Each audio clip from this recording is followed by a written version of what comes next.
Em nome do Pai, e do Filho, e do Espírito Santo. Amém. Queridos irmãos e irmãs, sejam muito bem-vindos hoje para o dia de número 311. Hoje nós vamos meditar os capítulos 12, 13 e 14. Pai nosso que estais no céu, santificado seja o vosso nome, venha a nós o vosso reino. Seja feita a vossa vontade, assim na terra como no céu. O pão nosso de cada dia nos dai hoje. Perdoai-nos as nossas ofensas, assim como nós perdoamos a quem nos tem ofendido. E não nos deixeis cair em tentação, mas livrai-nos do mal. Amém. Ave Maria, cheia de graça, o Senhor é convosco.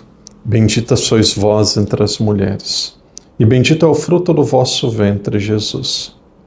Santa Maria, Mãe de Deus, rogai por nós, pecadores, agora e na hora de nossa morte. Amém. Glória ao Pai, ao Filho e ao Espírito Santo, como era no princípio, agora e sempre. Amém. Queridos irmãos e irmãs, sejam muito bem-vindos hoje para mais um dia de meditação.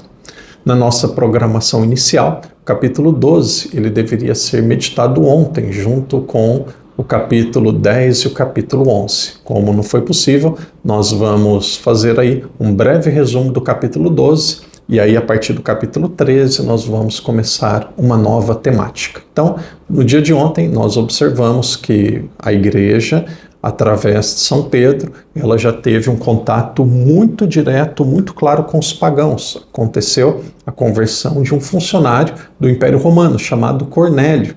E aí São Pedro, depois ele justifica que ele comeu um alimento que para os judeus era impuro, porque ele tinha tido uma revelação de Deus. E a partir daquele momento, a igreja já começa a aceitar que alguns costumes judaicos não deveriam mais ser seguidos pelos cristãos.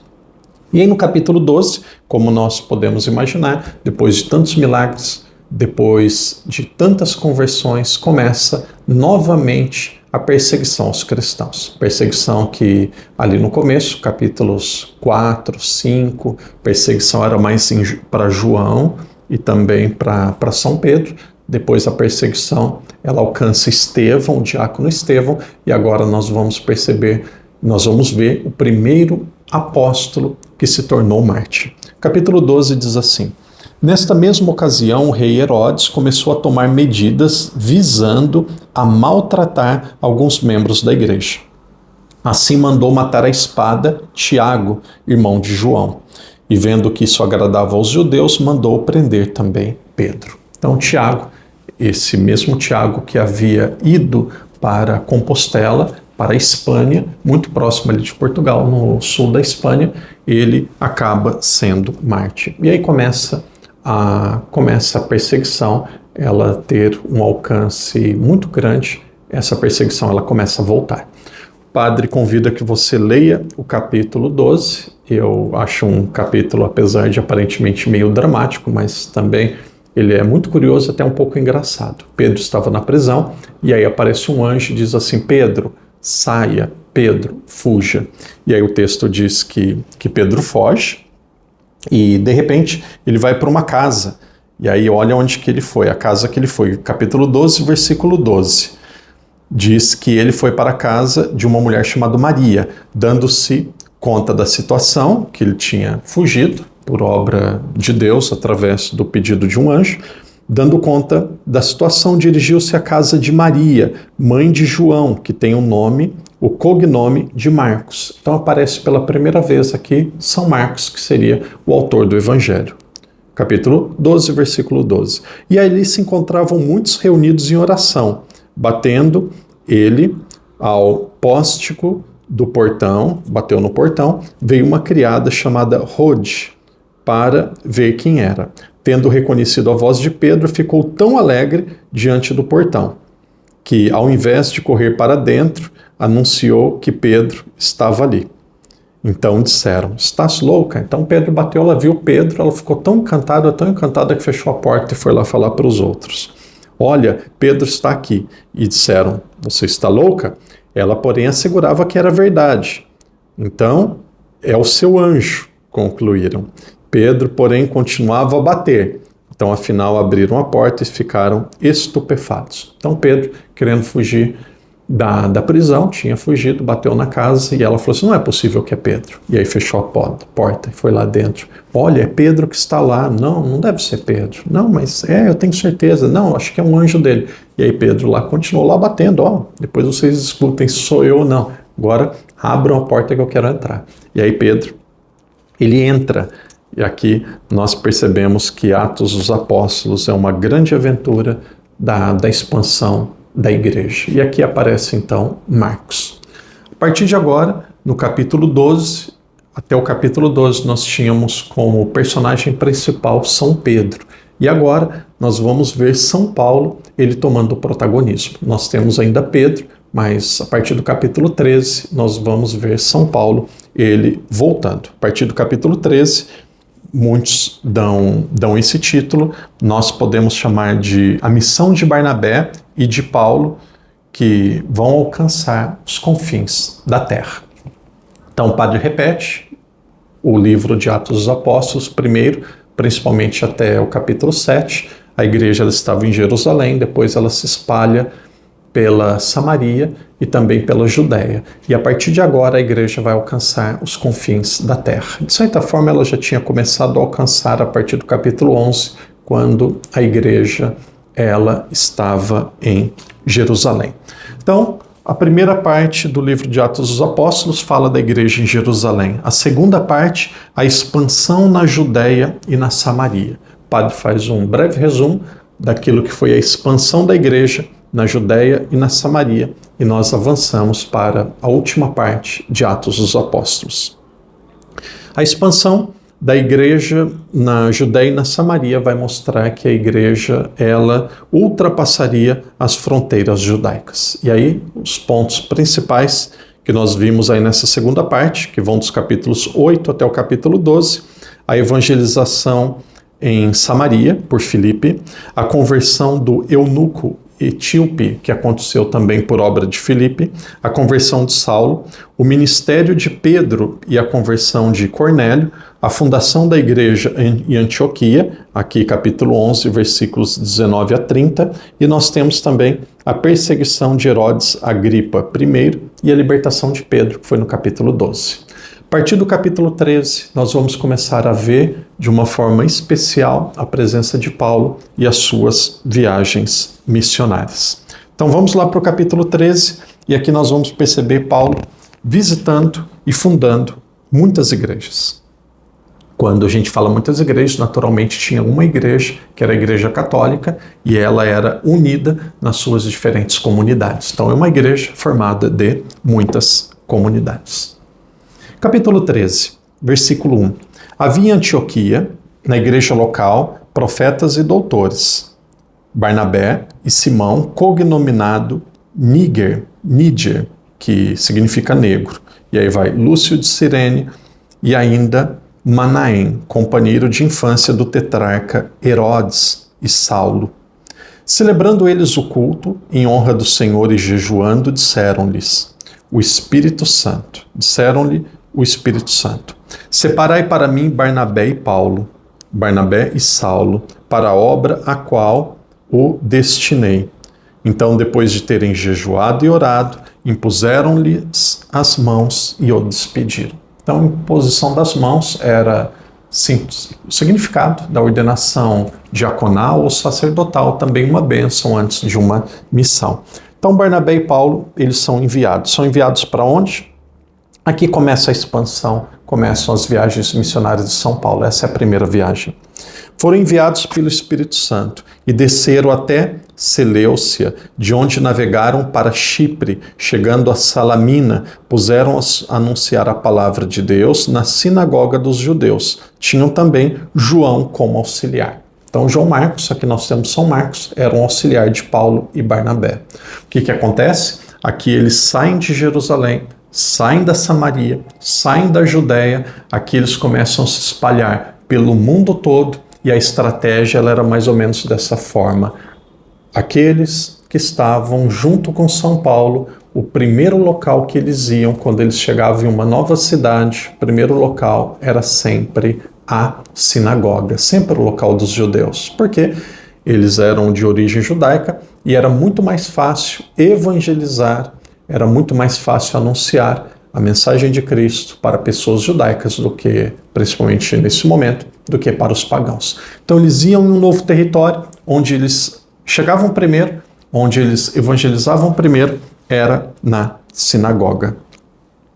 E aí vai dizer que chegando depois eles vão, no versículo 6, vai dizer para a ilha de Pafos. E aí eles começam a anunciar a palavra e aqui acontece um grande milagre. Existe uma pessoa que era cega de nascença, e ela é curada. E aí, no capítulo 13, versículo 13, a igreja vai chegar através de Paulo em Perge e também vai chegar em Antioquia da Psídia. E aí, cada vez mais, nós vamos observando a expansão dos cristãos. É muito interessante, também merece um estudo com calma, que tudo aquilo que Pedro fez na primeira parte de Atos dos Apóstolos, o mesmo tipo de cura que ele realizou, fazendo a ressurreição de pessoas que tinham sido mortas, curando pessoas da cegueira, as mesmas obras que Pedro tinha sido realizado, a partir do capítulo 13, nós vamos perceber também São Paulo realizando. Existe um grande paralelo entre Pedro e Paulo. Isso daqui é um dos estudos mais interessantes que pode ser feito de Atos dos Apóstolos. Um paralelo entre os feitos de Pedro e os feitos de São Paulo. E aí tem também, entre esses feitos, esses milagres, existem também as pregações. E aqui nós temos, talvez, a primeira pregação realizada por São Paulo, que encontra-se a partir do versículo 16. Então ele levantou, aqui em Antioquia da Psídia, ele levanta e começa a fazer um grande sermão, começa a fazer uma grande homilia que vai até o final do capítulo 13. E aí, como era de se imaginar, muitas pessoas se converteram, mas também ele é perseguido. O aprofundamento disso que foi a pregação, primeiro ele foi num sábado, voltou no sábado seguinte, a cidade toda estava reunida ali em Antioquia da Psídia, e aí, como o padre disse, no final, muitas pessoas se converteram, mas muitos judeus, principalmente os líderes do povo, eles instigaram algumas mulheres, instigaram pessoas importantes da sociedade para perseguirem Paulo e também Barnabé. Versículo 50, e o expulsaram do território. Estes, porém, sacudindo a poeira dos pés contra eles, prosseguiram para Icônio, quando os discípulos achavam-se repletos de alegria e do Espírito Santo. No capítulo 14, nós vamos perceber que outras cidades elas foram alcançadas. Nós temos aqui Icônio, nós temos a cidade de Listra e também de Derbe. E aí, na cidade de Listra, acontece algo que merece também a nossa atenção. Uma pessoa que era aleijada, ela recebe uma cura através de São Paulo. E aí, as pessoas ali, era um território que era pagão, eles vendo que São Paulo tinha intercedido, uma pessoa que era aleijada, de repente começa a andar e tem uma vida normal, eles começam a adorar São Paulo. Olha o versículo 11, aqui é um texto muito interessante. A partir do versículo 11 diz assim: vendo o que Paulo fizera, as multidões levantaram a voz em língua licaônica, dizendo: deuses em forma humana desceram até nós e começaram a chamar Barnabé de Zeus e Paulo de Hermes. Porém, era este quem tinha a palavra. Os sacerdotes de Zeus, fora dos muros, levantaram às portas touros adornados de guirlandas, pretendendo, de acordo com a multidão, oferecer um sacrifício. Ouvindo isso, os apóstolos Pedro e Paulo rasgaram os seus mantos e precipitaram-se em meio à multidão, clamando e repetindo: amigos, que estáis fazendo?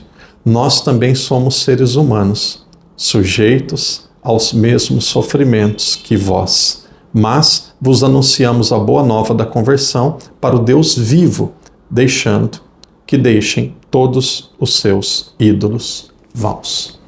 E aí continua esta propagação da igreja, do versículo 19 até o versículo 28, a igreja ela alcança Antioquia, Derbe, Listra, Icônio, e ela volta para Antioquia. Tudo aquilo que eles tinham feito, agora eles vão voltando, visitando as comunidades que tinham sido visitadas anteriormente. Então aqui começa uma grande expansão do cristianismo. Depois da conversão de Paulo, aqui precisa ficar muito claro, depois da conversão de Paulo, ele volta para Tarso. Depois daquilo que aconteceu em Damasco, ele volta para Tarso. Ele fica um período na Arábia, 3 anos na Arábia, sozinho.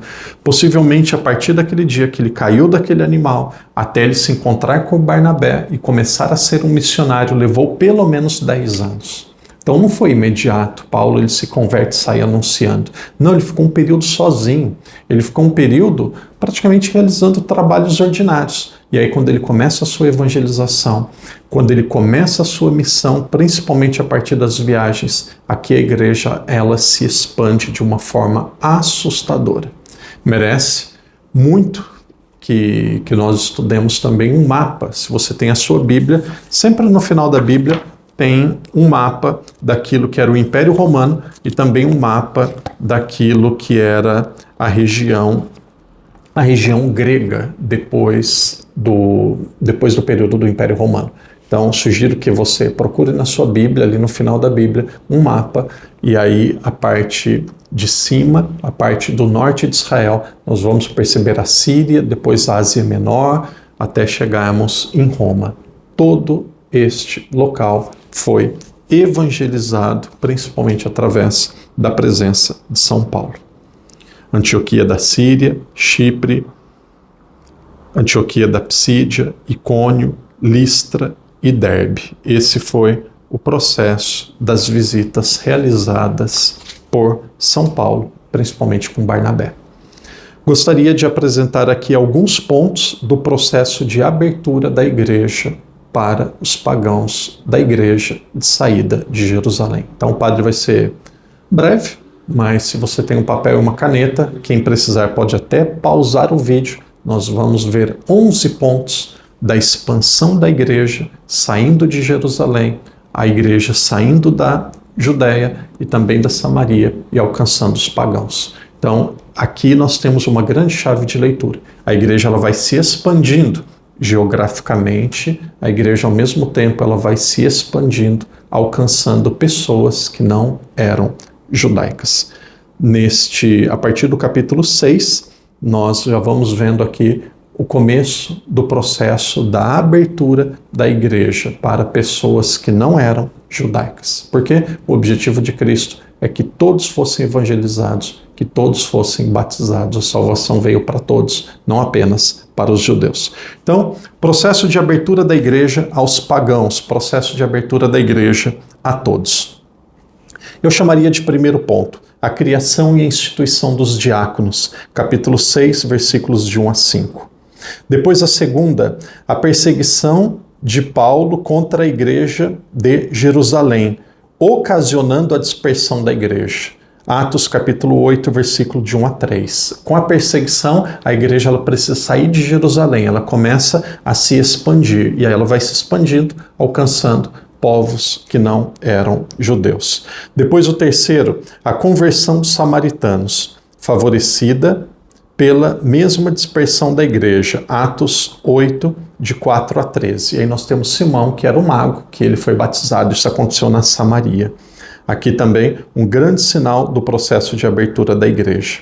Depois o quarto, nós podemos classificar como a conversão de um judeu estrangeiro da Etiópia, capítulo 8, versículos de 26 a 40. Aquele homem que era funcionário do Império Romano, que ele foi evangelizado na carruagem por Filipe, e aí ele compreende o que dizia aquele texto de Isaías capítulo 53. Aqui mais um sinal de abertura.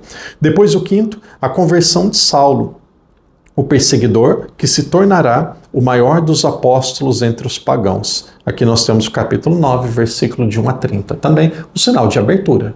aos pagãos. Por quê? Porque Paulo, ele seria depois o evangelizador dos pagãos.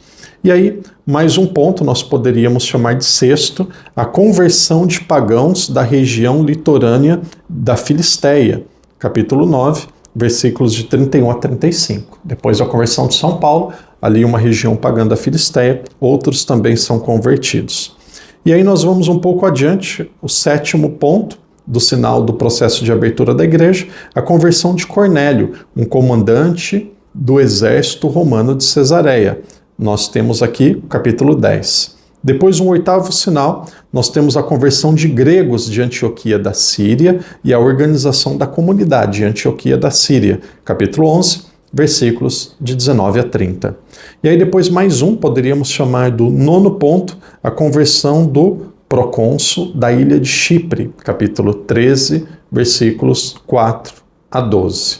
E aí depois nós temos o 10º ponto da abertura, que é a conversão de judeus e prosélitos em Antioquia da Psídia. O que é um prosélito? Prosélito era alguém que era pagão e depois foi circunciso e se tornou um judeu. Alguém que nasceu no paganismo e depois se tornou judeu. Antioquia da Psídia, capítulo 13, que nós vimos hoje, alguns prosélitos começaram a se converter. Isso é mais, se converter ao cristianismo. Isso é mais um sinal de abertura. E aí depois poderemos classificar como um outro sinal, esse eu colocaria como o mais um, talvez o último, a conversão de judeus e gregos em Icônio e Listra, que acontece em Atos dos Apóstolos, capítulo 14, de 1 a 3. Então aqui nós temos alguns sinais, 10 ou 11, depois vocês vão conferir aí certinho, 10 ou 11 sinais de abertura da igreja aos pagãos, da igreja ao mundo. Então, cada vez mais vai ficando claro com as missões de São Paulo que a igreja ela vai se expandindo, o cristianismo ele vai alcançando todas as direções, sai e vai muito além daquilo que era apenas o judaísmo.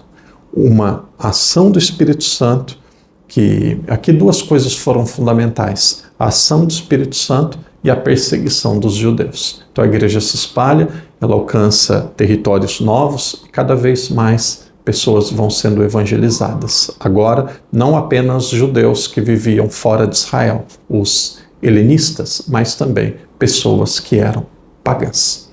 E aí, amanhã, com a graça de Deus, nós temos apenas um capítulo, que é um capítulo fundamental, talvez um dos mais importantes, seguramente um dos mais importantes, capítulo central em Atos dos Apóstolos, que é o capítulo 15. Era preciso aqui algumas regras mais claras de como lidar com a conversão dos pagãos. Aqui nós tínhamos dois grupos que estavam no cristianismo, e nós vamos voltar a isso amanhã. Nós temos um grupo, que era um grupo daqueles que tinham vindo do judaísmo, e um grupo vindo do paganismo. E aí ia ter um conflito. Qual que era esse conflito? Era preciso a circuncisão? Era preciso frequentar a sinagoga? Como que os cristãos deveriam viver? Mais voltados para uma tendência judaica ou mais voltados para uma tendência pagã? Como que deveria ser a identidade da igreja? E aí, a solução, a resposta para esse problema vai ser encontrada no capítulo 15 de Atos dos Apóstolos. A explicação do padre, imagino que seja importante, o padre acompanhe vocês na leitura da Bíblia, mas é fundamental que cada um leia e medite a Sagrada Escritura. O padre é apenas um companheiro de viagem. Parabéns pela sua perseverança. Vamos adiante. Se Deus quiser, no próximo mês, dia 31 de dezembro, 31 de dezembro vai ser um dia de revisão. No dia 30 de dezembro nós vamos dizer assim: eu li a Bíblia toda. Quem está começando pelo Novo Testamento, em janeiro o padre vai acompanhá-los para a leitura de São Mateus e também da carta aos Hebreus. Vamos adiante, Deus lhe abençoe e até amanhã, se Deus quiser. Em nome do Pai, do Filho e do Espírito Santo. Amém.